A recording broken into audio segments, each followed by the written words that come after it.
शिवसेना प्रमुख बाळासाहेब ठाकरे यांचे अत्यंत विश्वासू सेवेकरी म्हणून ओळखले जाणारे चंपासिंग थापा यांनी उद्धव ठाकरेंची साथ सोडत मुख्यमंत्री एकनाथ शिंदे यांची भेट घेऊन त्यांना पाठिंबा दिला। एकेकाळी मातोश्रीमधील एक सदस्य म्हणून ओळख असलेल्या थापा यांनी घेतलेल्या निर्णयामुळे राजकीय वर्तुळात वेगवेगळ्या चर्चा सुरू झाल्या आहेत। उद्धव ठाकरेंसाठी हा एक धक्का मानला जात आहे। याचबरोबर बाळासाहेबांचे सेवेकरी असलेले मोरेश्वर राजे यांनी यावेळी मुख्यमंत्री एकनाथ शिंदे यांना पाठिंबा दिला। शिवसेना प्रमुख बाळासाहेब ठाकरे यांचे अत्यंत विश्वासू सेवेकरी म्हणून चंपासिंग थापा यांना सर्व देशात ओळखले जात होते। बाळासाहेब हे राज्यात दौरे किंवा सभेनिमित्त जायचे, त्यावेळेस त्यांच्यासोबत थापा हे सावलीसारखे उभे असायचे।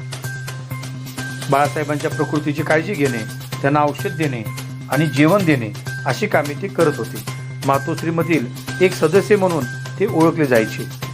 बाळासाहेब यांच्या निधनानंतर थापा यांनी मातोश्री सोबतच राहणार असल्याचे स्पष्ट केले होते।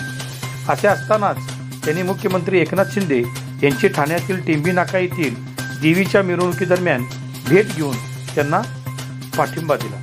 या प्रसंगी उद्धव ठाकरे यांची विचारधारा पटत नाही का असा प्रश्न पत्रकारांनी थापांना विचारला असता त्यांनी प्रत्येकाची विचारधारा वेगळी असते, माझ्या मनाला वाटले म्हणून मी मुख्यमंत्री शिंदे यांच्याकडे आलो, त्या व्यतिरिक्त माझ्या मनात काहीच नाही अशी प्रतिक्रिया दिली।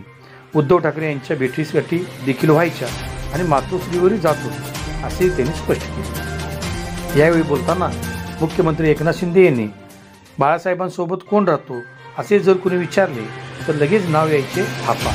ते बाळासाहेबांसोबत सावलीसारखे राहिले। आता थापा हे सुद्धा देवीच्या उत्सवात सामील झाले असून त्यांनी शिवसेना प्रमुख बाळासाहेब ठाकरे यांचे विचार आणि हिंदुत्वाचे विचार पुढे नेत असल्याचे सांगितले। जी चूक 2019ला व्हायला नको होती ती तुम्ही दुरुस्त करत आहात। बाळासाहेबांचे विचार जो कोणी पुढे नेईल त्याच्याबरोबर सदैव राहील असे सांगत थापा यांनी बाळासाहेबांच्या आणि हिंदुत्वाच्या विचारांच्या आपल्या शिवसेनेला पाठिंबा दिला आहे असे मुख्यमंत्री एकनाथ शिंदे यावेळी सांगितले। इंडिया न्यूज 24 लाईव्ह मुंबई प्रतिनिधी।